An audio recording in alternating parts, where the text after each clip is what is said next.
was a great explorer who connected Europe to the rest of the world.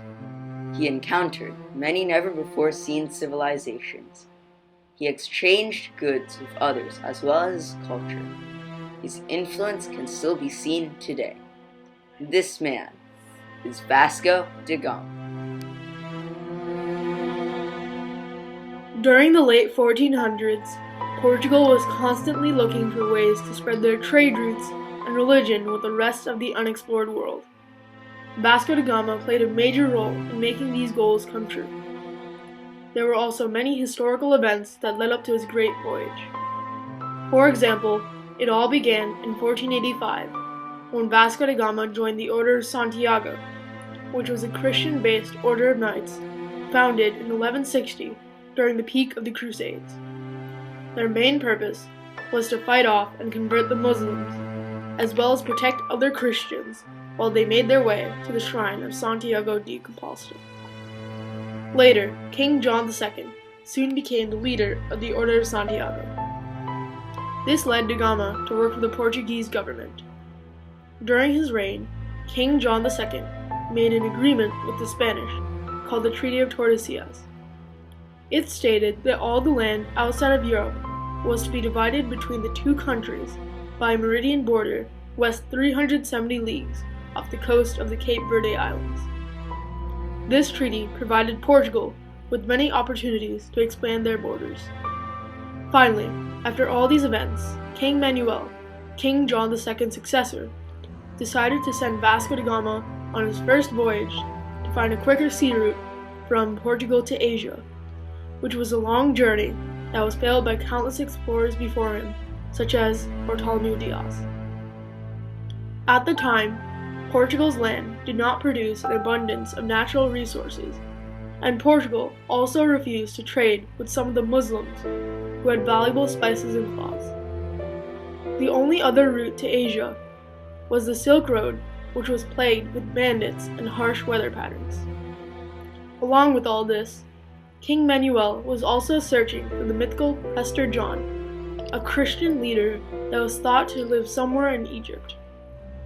King Manuel believed that if he could become allies with Prester John, then together they could end the Crusades and take back the Holy Land. These motives for Portugal also led up to Vasco da Gama's first voyage, which would go on to change the course of history in a very significant way.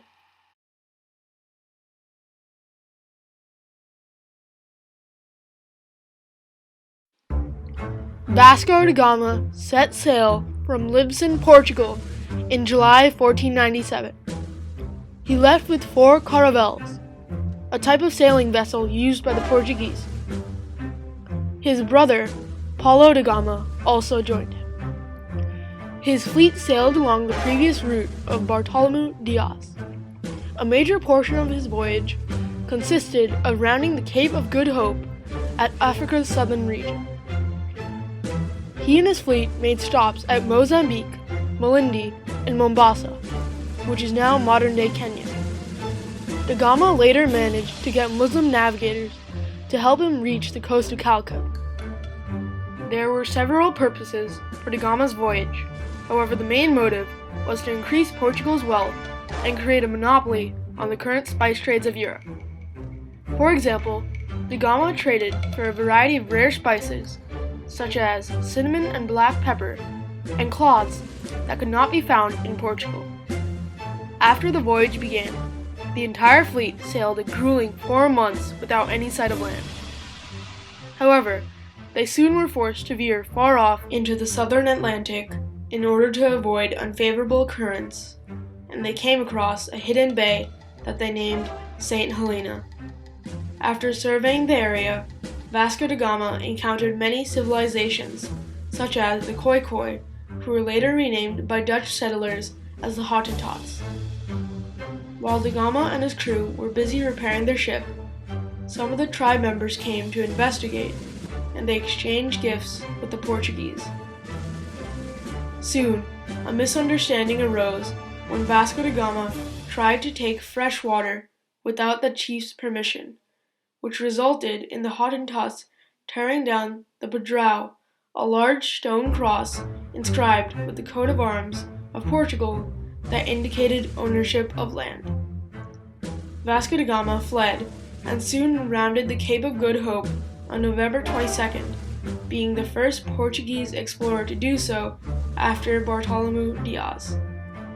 He docked once again in Santa Bras so the fleet could unload their heavily damaged storage ship and burn it. They continued to sail along the coast of Africa and stop at various places. The crew also made good relations with many political leaders, which helped Portugal acquire a treaty later on.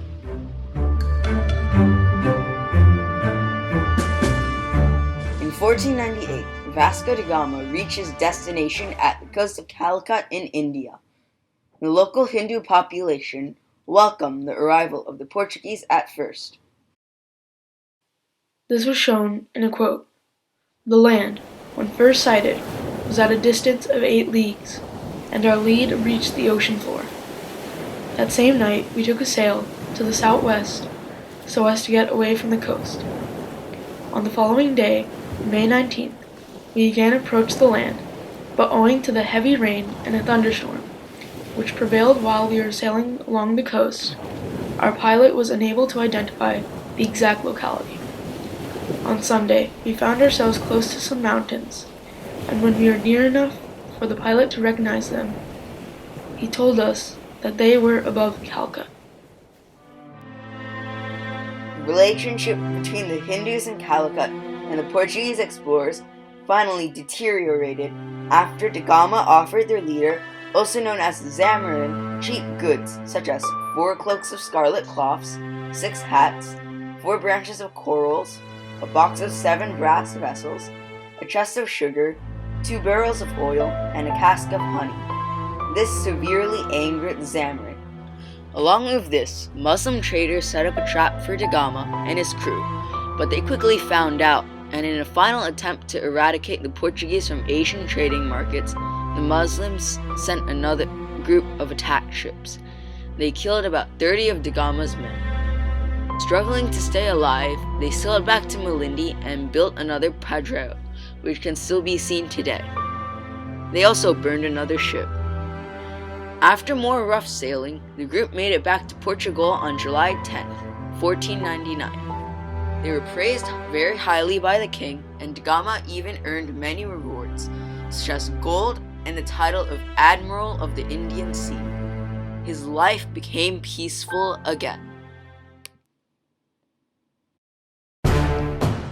However, Portugal would not be deterred by the Muslims and wanted to capitalize on their newfound discovery. They returned to Calcutta with vengeance in 1502. Vasco da Gama was again put in control of this mission, and he stopped in African settlements in Calcutta. He captured the natives and tortured them, and brutally attacked Muslim ships along the way. This provoked fear in the Indian leaders, and they quickly gave up their trading ports to Portugal. In later years, da Gama once again returned to India and areas that were full of goods, so he could steal them and replenish Portugal's wealth. Da Gama died on his 3rd voyage to India in 1524 and was buried in Portugal. Finally, his mission was done. The effects of Vasco da Gama's travels are very prominent in places like Goa, where the Portuguese had complete control until 1961. Vasco da Gama exchanged his culture with others, which can be seen in Goa's architecture and cuisine. In short, Vasco da Gama was a determined explorer whose voyages to India helped increase Portuguese trade routes and turned a new page for the rest of history. I'd call him lucky, because how many trips were made across the Atlantic where people never came back? They had no idea what was coming, and these ships were not very strong. So the fact that Vasco da Gama made this tremendous trip there and back and didn't die and didn't lose everything, he's lucky.